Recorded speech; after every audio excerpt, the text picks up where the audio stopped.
प्रिय विद्यार्थियों, हिंदी क्लास में आपका स्वागत है।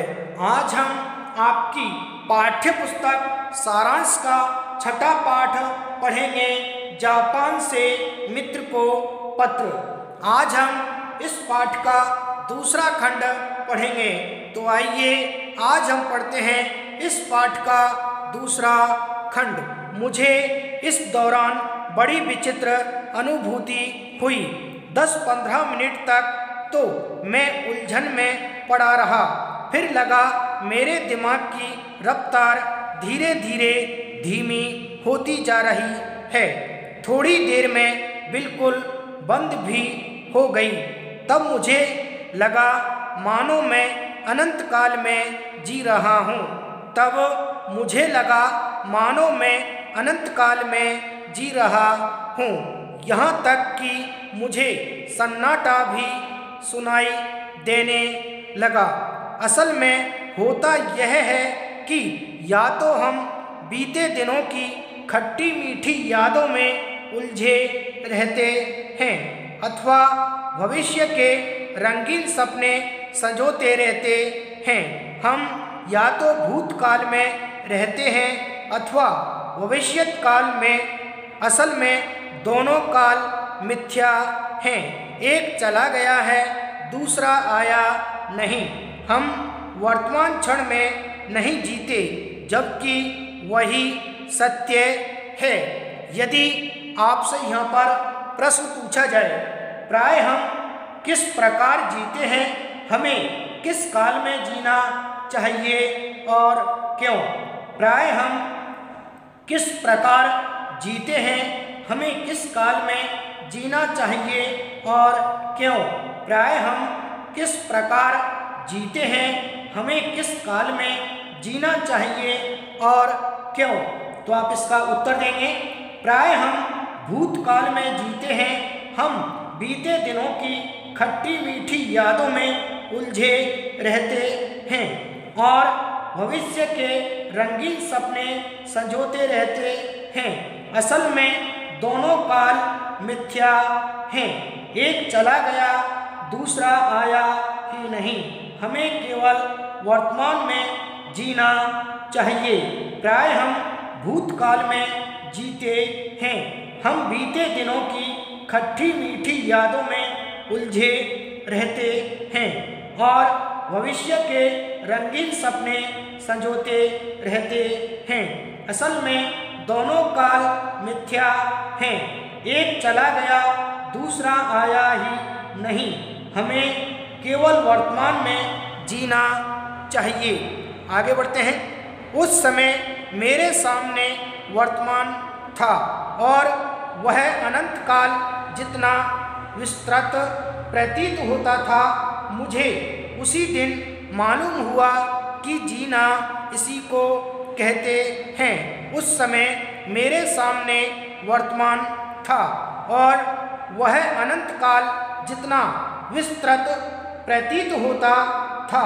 मुझे उसी दिन मालूम हुआ कि जीना इसी को कहते हैं। यही परंपरा जापानियों की देन है। आशा है मुझे मेरे इस अनुभव के बारे में भली प्रकार समझ गए होंगे। मैं एक सप्ताह बाद भारत लौटकर जापान के अनुभवों के बारे में विस्तार पूर्वक बताऊंगा।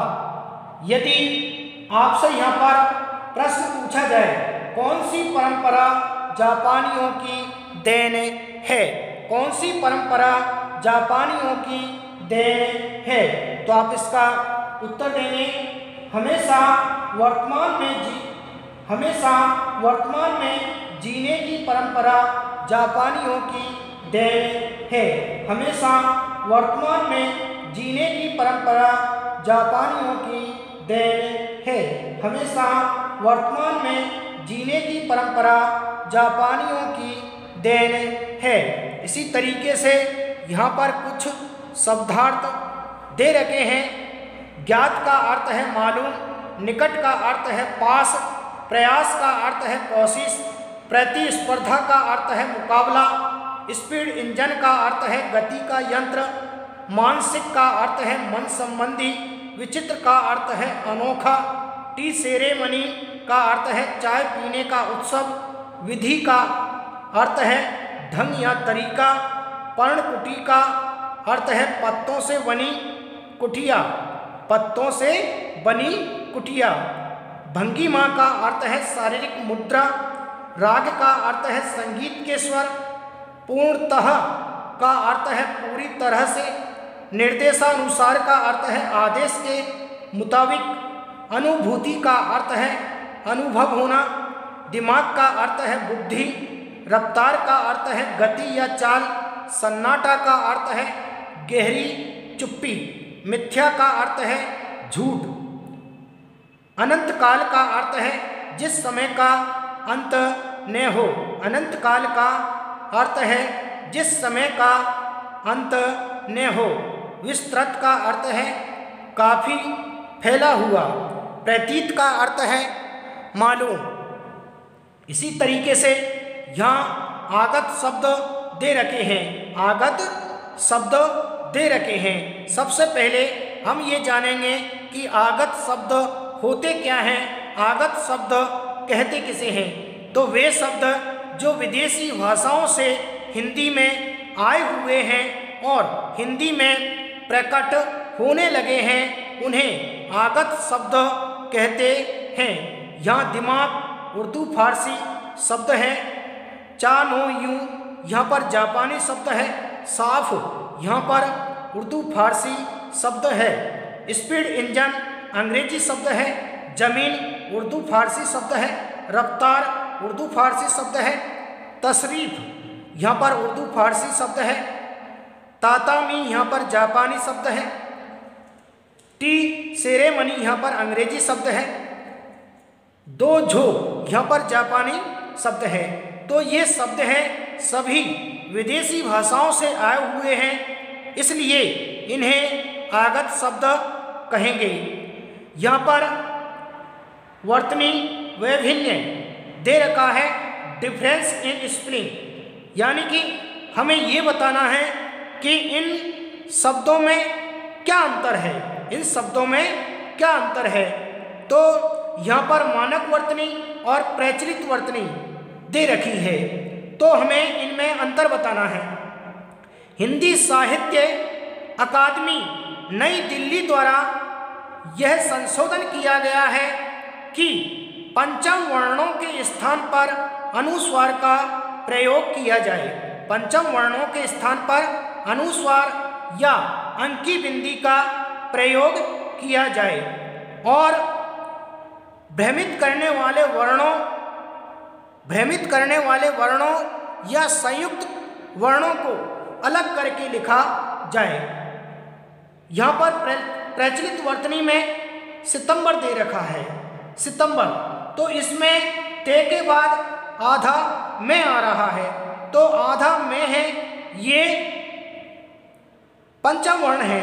तो यहाँ पर प्रचलित वर्तनी में सितंबर में पंचम वर्ण का प्रयोग किया गया है और मानक वर्तनी में ये पंचम वर्ण में के स्थान पर अनुस्वार या अंकी बिंदी का प्रयोग किया गया है।